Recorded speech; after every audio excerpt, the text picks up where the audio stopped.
I never thought I would be water baptized as an adult.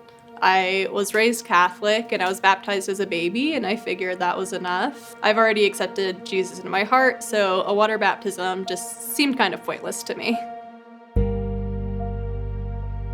I started attending Victory back in October of 2023, and in order to get really connected with the church, I knew I would have to start with small groups. You can't really get to know the church just by attending and not getting to know the people there.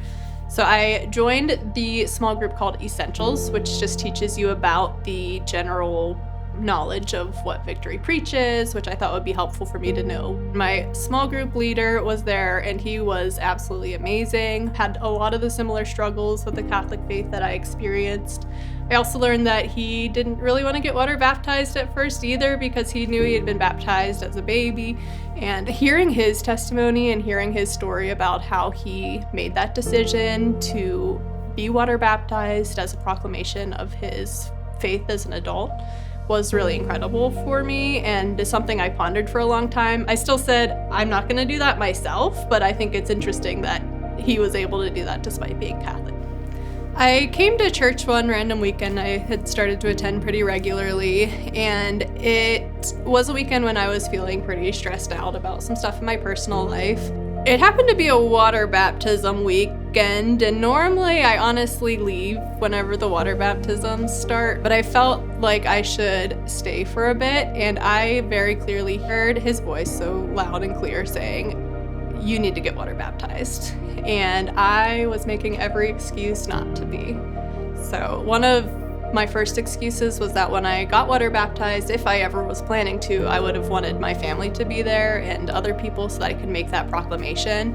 And right in that moment, immediately a teenage girl who's very close with my toddler and whose mom I'm very close with through my small groups ended up getting baptized. So I said, well, that excuse is gone.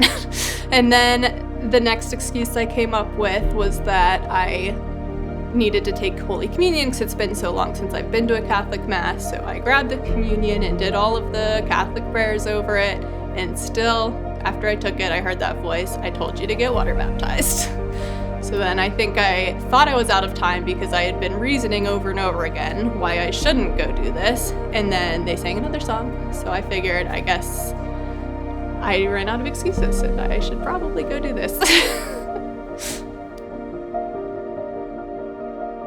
Since being water baptized, I've been able to have more deep conversations with the people that I know and love about my journey and about my faith. I've been able to build daily devotions into my life, which is something that I've always been very resistant to as well. But knowing that I was obedient to God in that moment and I can continue to be obedient to Him has become like a daily practice for me. And now here I am sharing my testimony with you just because I know how hesitant I was to get water baptized, and if I can do it, I think anyone can.